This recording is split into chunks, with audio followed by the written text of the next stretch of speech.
Donald Trump and his people are unveiling plans for a major overhaul of student loans. And so what they're trying to, first of all, they're trying to shift which department. This deals with the Public Service Loan Forgiveness Program. It was established 18 years ago. The PSLF allows government employees, such as teachers, firefighters, and nonprofit workers, to have their student loans forgiven after 10 years of qualifying payments. Education Department could strip the benefit from organizations involved in, quote, illegal activities. Mandela Deskins, Director of Advocacy for Engagement at Ed Trust, joins us right now. So first and foremost, explain us, what the hell does that even mean, illegal activities? Thanks for having me this evening. I think before we talk about the specifics, I just want to kind of lay the groundwork so that we can really understand what we're seeing here. The Republicans in Congress in service of the MAGA agenda are making it clear. They don't want Black and brown students going to college. This is about making the rich richer by attempting to smother the aspirations of students of color across this country.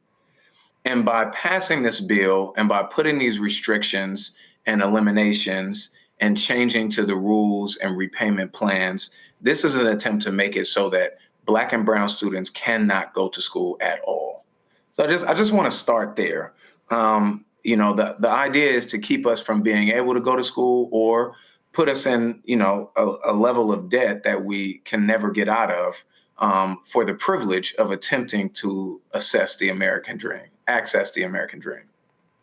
So walk us through this in terms of what do we know so far about these changes? Sure. So, the changes really affect two sides, the loan side and the repayment side. On the loan side, they eliminated federal loans that help graduate students pay for school and added borrowing limits to Parent Plus loans. Parent Plus loans are loans that Black and brown families disproportionately use. So this will force families to either go to banks and take higher interest loans that will create more debt for the family, or make decisions on whether these students can go to college at all. On the repayment side, they've changed income-based student repayment loan plans, making them more expensive and adding longer timeframes. And this was part of the way they were going to pay for their tax cut to billionaires, right? By making it more expensive for students who are giving their lives to public service to be able to repay the loans that help them achieve that ability. And if I could just pause you for a quick second, I want to make this real for folks in a way that we can understand. I attended college, Florida A&M University, as a first generation low income student, and I graduated with over $50,000 in debt. Now, when you look at why I was low income, you might want to look at my grandmother being a sharecropper, or my mother picking cotton as a kid on that same plantation.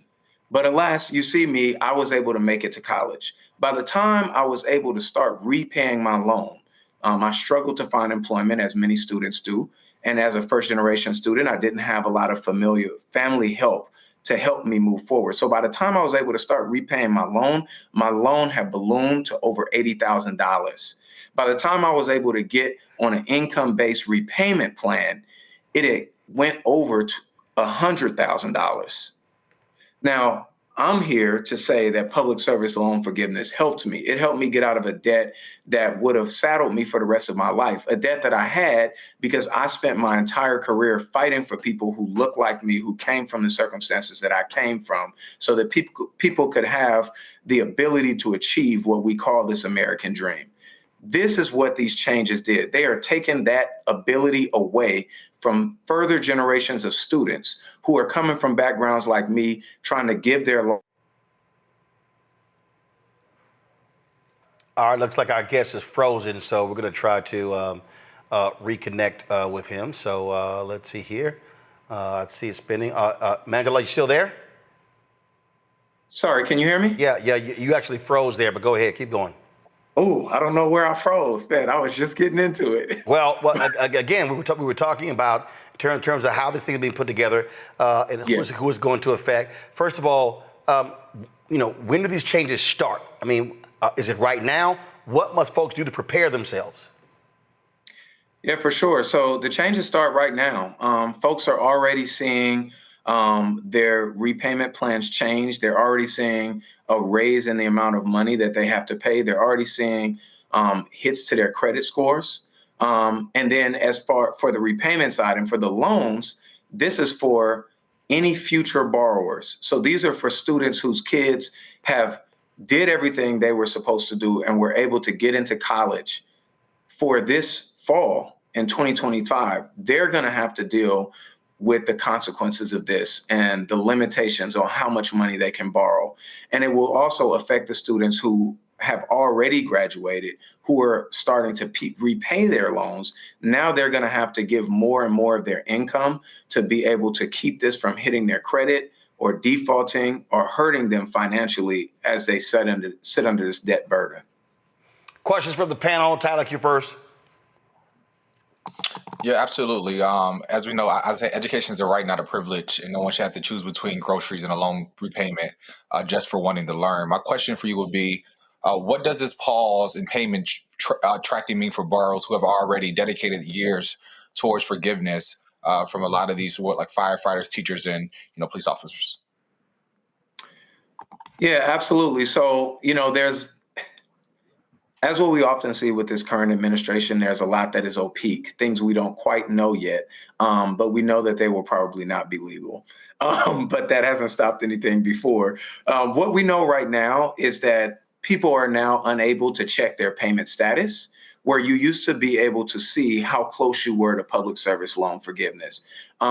We know that some portions of public service loan forgiveness have went away. The true fallout, what we will see in total from this, we don't know yet. But what we do know is all of those folks, whether you talk about teachers, whether you talk about civil rights activists, whether you talk about folks who work in the public sector, all of those folks should be very concerned. And there are some actions that we think that folks can take, but I want to pause because we didn't get to that yet. Larry? Yeah, thank you for all your work at Air Trust, and I want to give a shout out to your CEO, my friend Denise Fort, while we're having a conversation. Yes, sir.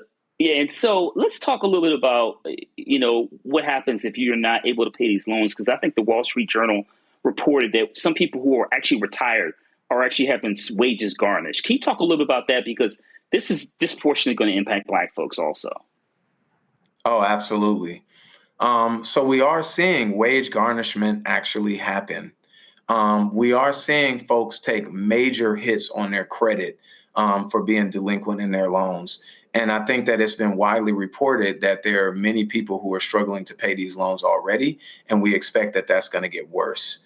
And so, in doing this, it's not just creating more expensive repayment plans that will saddle folks with a debt burden, but they are also garnishing wages on the other end. So it's leaving you with really a very limited set of options for what you do if you're not able to afford these loans, which many students are not. As we may remember, the administration's policies have caused many workers to be laid off, many workers to lose their job, whether in the federal government or in related parts of different departments. So when you think about folks who are contractors for education services, when you think about folks who work for a variety of companies and entities that support the public needs, those folks are getting laid off because those loans are being illegally held, those grants are being illegally held by the administration. So right now, folks are really caught between really a rock and a hard place. You have to pay it. It's more expensive. But at the same time, if you can't, then your loans can be garnished. Your wages can be garnished. Mustafa? Yeah, well, thank you for what you and your organization does. Can you walk folks through? So, there's a huge amount of money that's tied up in this. Now people are paying more money. We know there's a push to privatize education. So can you talk a little bit about where do the dollars go now? Does it go to Treasury? Does it go, I know it doesn't go to the Department of Education, but I'm just going to say, does it go to the Department of Education? Where do these additional dollars go? Well, these changes were passed as a part of this boo-boo bill, bad bill, big bad terrible bill, whatever we want to call it. And the reason why these things were put into place, outside of making sure that, Black and brown students don't have access to higher education or to college, which of course is the number one goal. The reason why they were added to this particular bill was in order to pay for tax cuts and tax breaks to billionaires that the administration wanted to make sure they got through.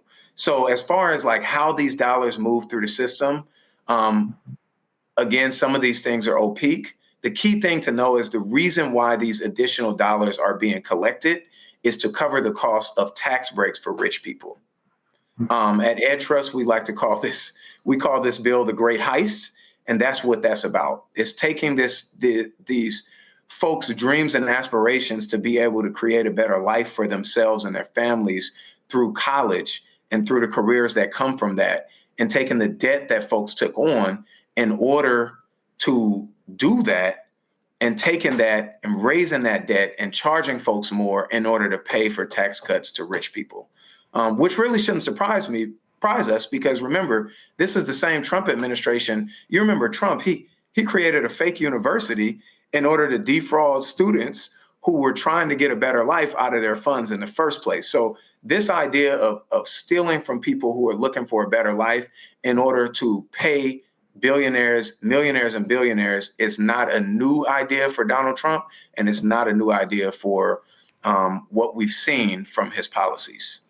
Well, for all the people who chose to sit the election out, well, they now have to contend with this because we tried to tell them. We told what was going to go down. And then there was a whole lot of people who were yelling and screaming, why hasn't Joe Biden gotten rid of student loan debt? No, maybe you should have sat your ass out of the 2016 election. And then Trump went out and appointed 3 Supreme Court justices. Just saying. Angela, we appreciate it. Thanks a lot. Thank you so much for having me. Hello, I'm Isaac Hayes III, founder and CEO of Fanbase. Listen to what I'm about to tell you. The window to invest in Fanbase is closing. We've raised over $10.6 million of our $17 million goal. That means there's room for less than 6,370 people to invest in Fanbase for the average amount. The minimum to invest in Fanbase right now is $399. That makes you an owner in Fanbase today. Go to startengine.com/fanbase to invest. Why? Because current social apps have taken advantage of users for far too long, with content suppression, shadow banning, harmful racist content, and no real tools for monetization and equity. Fanbase has over 1.4 million users and counting, allowing anyone to reach all their following and monetize their content from day one. Social media is the new TV, and whoever owns the apps that distribute that content have the opportunity to own potential billion-dollar companies. While big platforms with uncertain futures are failing to serve their users, Fanbase is stepping up to fill the gap. Don't wait until it's too late. Invest now, invest for yourself and your future. Go to startengine.com/fanbase and own the next generation of social media.